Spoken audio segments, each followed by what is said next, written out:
Shri N P Chekkutty, ഇപ്പോൾ നമ്മൾ കേരള രാഷ്ട്രീയം എടുത്താൽ കേരളത്തിലെ ഇപ്പോൾ CPM വിഭാഗീയതയിൽ അദ്ദേഹം ഒരു പക്ഷത്ത് നിന്നില്ലെങ്കിലും VS അച്യുതാനന്ദനും കൂടി സ്വീകാര്യനായ നേതാവ് യെച്ചൂരിയായിരുന്നു. എന്തെങ്കിലുമൊക്കെ പ്രശ്നം വന്നു കഴിഞ്ഞാൽ VS യെച്ചൂരിയുമായിട്ടാണ് കോൺടാക്ട് ചെയ്യുക.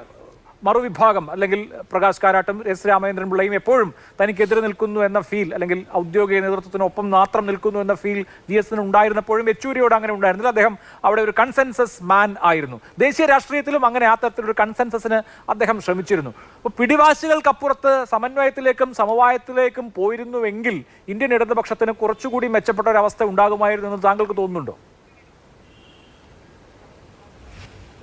തീർച്ചയായും. യഥാർത്ഥത്തിൽ ഞാനിപ്പോൾ എനിക്ക് ഓർമ്മയുള്ളൊരു കാര്യം പറയാം. 2005 ഡൽഹിയിലാണ് CPMൻ്റെ പാർട്ടി കോൺഗ്രസ് നടന്നത്. UPA സർക്കാർ വന്നതിന് ശേഷം ആ സമ്മേളനത്തിൽ വെച്ചിട്ടാണ് പിന്നെ ജ്യോതി ബസുവും സുർജിത്തും രംഗം വിടുന്നത്. ആ സമയത്ത് പാർട്ടി സെക്രട്ടറി ആയിട്ട് എലക്ട് ചെയ്യപ്പെട്ടിരുന്നത് പ്രകാശ് കാരാട്ടായിരുന്നു.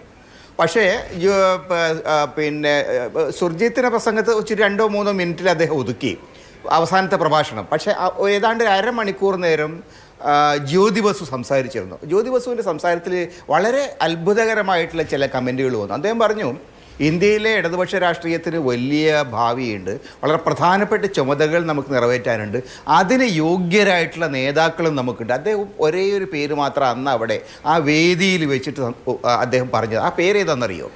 അന്ന് ജനറൽ സെക്രട്ടറി ആയി തിരഞ്ഞെടുക്കപ്പെട്ട പ്രകാശ് കാരാട്ടിൻ്റെ പേരല്ല, മറിച്ച് പോളിറ്റ് ബ്യൂറോയിൽ ഉണ്ടായിരുന്ന സീതാറാം യെച്ചൂരിയുടെ പേരാണ് ജ്യോതി ബസു അദ്ദേഹത്തിൻ്റെ അവസാന പ്രസംഗത്തിൽ ഇന്ത്യയുടെ ഇടതുപക്ഷ രാഷ്ട്രീയത്തിൻ്റെ ഭാവി എന്ന് അദ്ദേഹം വിശേഷിപ്പിച്ചത് സീതാറാമിനെയായിരുന്നു. അതിനൊരു കാരണമുണ്ട്.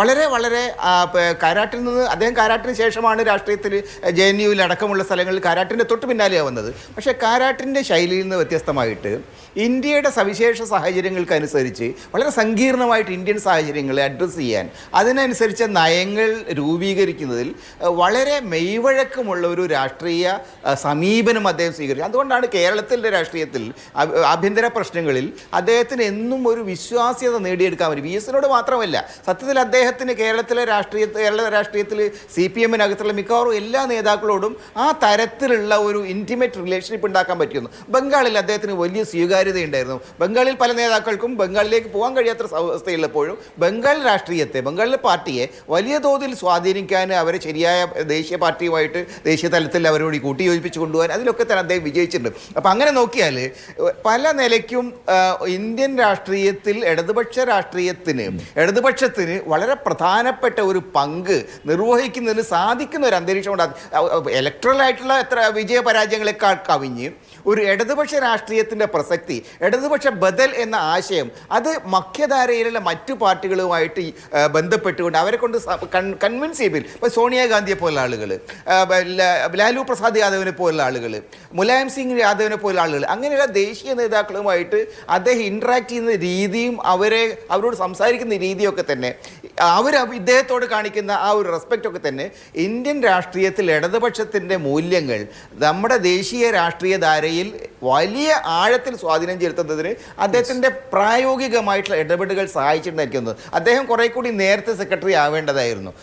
പക്ഷേ അല്ലെങ്കിൽ 2009 ആ ദുരന്തം ഉണ്ടാവില്ലായിരുന്നു. 2009 ഇടതുപക്ഷം ആ UPA സഖ്യം വിട്ടു. പക്ഷേ എന്തുണ്ടായി? കോൺഗ്രസ് തിരിച്ചൊന്നു. BJP ആണ് ആ സ്പേസ് ഉണ്ടാക്കിയെടുത്തത്. അതിന് നേട്ടമുണ്ടാക്കിയത് BJP ആണ് എന്ന വസ്തുത നമ്മൾ ഇന്ന് തിരിച്ചറിയണം എന്നാണ് എനിക്ക് തോന്നുന്നത്. അന്ന് വിട്ടിരുന്നില്ലെങ്കിൽ ഇടതുപക്ഷ രാഷ്ട്രീയം, കോൺഗ്രസിൻ്റെ രാഷ്ട്രീയം ഒരു ദേശീയ തലത്തിൽ കൂടുതൽ ശക്തമായിട്ട് മുന്നോട്ട് കൊണ്ടുപോകാൻ സാധിക്കുമായിരുന്നു. അത് വിട്ടുവന്നത് വഴി നമ്മൾ ആ സ്പേസ് കളഞ്ഞു പൊളിച്ചു എന്നുള്ള ഒരു ധാരണയാണ് എനിക്കുള്ളത്.